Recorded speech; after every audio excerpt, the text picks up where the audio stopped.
Good morning, everybody. Welcome to Sober School, where you can always find experience, strength, and hope. My name is Drew, and I'm an alcoholic. We want to welcome you to this platform here today, regardless of what your addiction may be. You're welcome here. We support multiple pathways to recovery, not just one, but all pathways. And whichever pathway it is that you choose, we're here to help. And we definitely want to make sure that it works for you. If you're watching this to the Recovery Classroom Facebook group page, we encourage you to share your own experience, strength, and hope, and your own words of wisdom. You never know who needs to hear what it is you might have to say, and it could just change someone's life, including your own. Real quick announcement, if you're local to the area, tonight's the night. Monday night at the New Beginnings meeting here in Barbersville at 7 o'clock. My good buddy Eric Wilson will be sharing his experience, strength, and hope. He'll be giving his lead to a room full of people, and I've had a ringside seat to his progress, his development over the last 7, 8 months, however long, and it's just phenomenal. It's probably one of the greatest rewards, next to getting sober. It's probably one of the greatest rewards of my sobriety is getting to see, having these ringside seats, if you will, to someone else's progress, someone else's journey. It's like the equivalent of having, seats on the sideline at the Super Bowl or behind home plate at Game 7 of the World Series.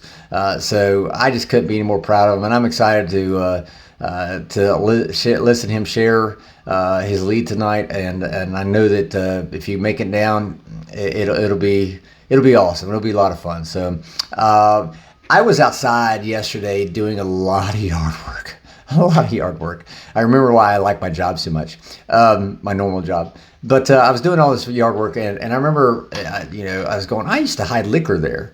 In this tree, I used to hide. Remember, you used to hide a bottle in that tree. I used to hide a bottle under that stoop, or in that shrub, or wherever. I mean, I had all kinds of hiding places. And I came inside. I was kind of laughing to myself, and I started thinking, I was like, well, I remember hiding my booze in the back of the toilet, right, or in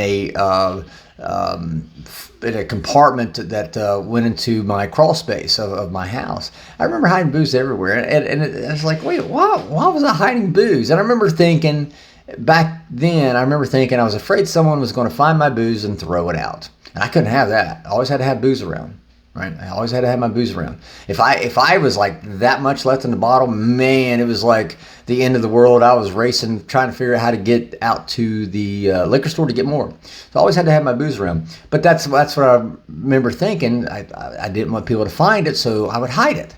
Because if they found it, they'd throw it out, right? And really, truth be told, I was ashamed. If I'm being honest, I was ashamed. I didn't want to admit my alcoholism. And here's where I'm going with this. I never met somebody just out of the blue and said, you know what? I'm proud to not be able to control my drinking. I don't think anybody's ever said that, right? I mean, usually when you meet a complete and total stranger, you might start off with something like, here's a good one, I'm proud of my kids. I just had a daughter who just graduated college.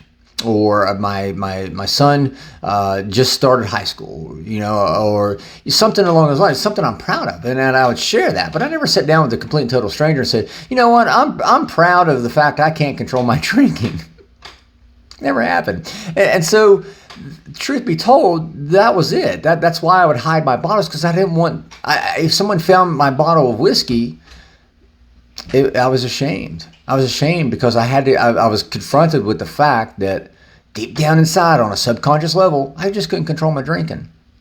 And I didn't want to do that.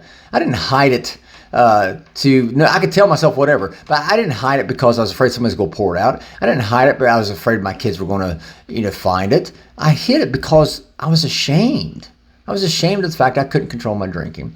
And, so yesterday when I was out there, I was coming across all these places, and I just laugh because it was just the funniest thing that's where my brain was at. That's where my brain was at back whenever I was in my madness. If you're doing something that you're not proud of, why are you doing it? If you hide your bottles, why are you hiding them? You afraid somebody will pour them out too? No, it's because you're ashamed. I understand that. Shame, that guilt that shame of knowing that you can't control your drinking. I get it. I was there, but I ask you the question again. If you're truly ashamed of it, there's a solution. If you're truly ashamed of it, why are you still doing it?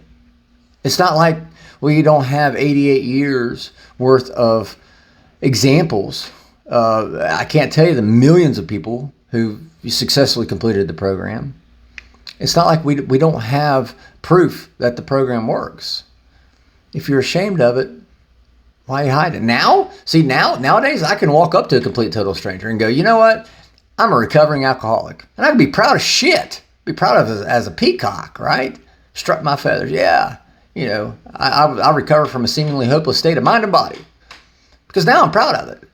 Before, I wasn't proud. That's why I hid. See, we like to hide our imperfections. We like to hide the things we're not proud of. And if I'm hiding something I'm not proud of, then why am I doing it? And that's the message I want to leave with you today. Ask yourself, are you proud of not being able to control your drinking? Because I wasn't. I wasn't at all. But I'll tell you one thing, I sure as hell am proud now that I recovered from a seemingly hopeless state of mind and body. With that, I'll let you guys go. I hope you guys have a kick-ass Monday, start of the week. Again, tonight at 7 o'clock, a New Beginnings meeting here in Barboursville. Eric Wilson. Eric, I just dawned on me. Wilson, last name Bill Wilson.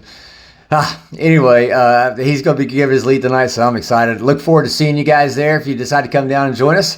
In the meantime, guys, we'll talk tomorrow. Again, I want to thank you guys for letting me come in and share with you 5 to 10 minutes of your day, because this keeps me sober. So thank you for that. We'll talk again tomorrow, guys. Remember, you can't get drunk if you don't take that first drink.